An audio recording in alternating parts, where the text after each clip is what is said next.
Hi guys, ఎలా ఉన్నారు మీ అందరూ? వన్స్ అగైన్ అందరికీ welcome back to HiFi Cars. Guys, ఈ వీడియో యొక్క టాపిక్ వచ్చేసి 5 అప్కమింగ్ కార్స్ గురించి ఈ వీడియోలో మనం మాట్లాడుకోబోతున్నాం. సో పదండి వీడియోని స్టార్ట్ చేద్దాం.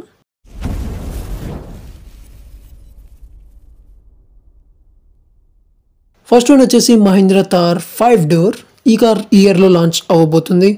అండ్ సెకండ్ కార్ వచ్చేసి ఫోర్డ్ ఎండివర్. ఈ కార్ ఆల్రెడీ ఇంటర్నేషనల్ మార్కెట్ లో ఫోర్డ్ ఎవరెస్ట్ అనే నేమ్ తోటి లాంచ్ అయింది. అండ్ మన ఇండియాలో కూడా ఈ ఇయర్ ఎండింగ్ వరకు లాంచ్ అవుతుంది. అండ్ నెక్స్ట్ కార్ వచ్చేసి మహీంద్రా XUV 300 ఫేస్ లిఫ్ట్. ఈ కార్ కూడా మన ఇండియన్ మార్కెట్ లో లాంచ్ అవ్వబోతుంది అతి త్వరలో.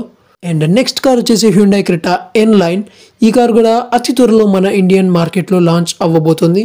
లాస్ట్ కార్ వచ్చేసి మిత్సుబిషి పజేరో స్పోర్ట్. ఈ కార్ కూడా ఈ ఇయర్ లో మన ఇండియాలో లాంచ్ అవ్వబోతుంది. సో దట్స్ ఇట్ గైస్, ఇవి టాప్ అప్కమింగ్ కార్స్ గురించి information. So that's it for this video. మిమ్మల్ని మళ్ళీ నెక్స్ట్ వీడియోలో కలుస్తాం.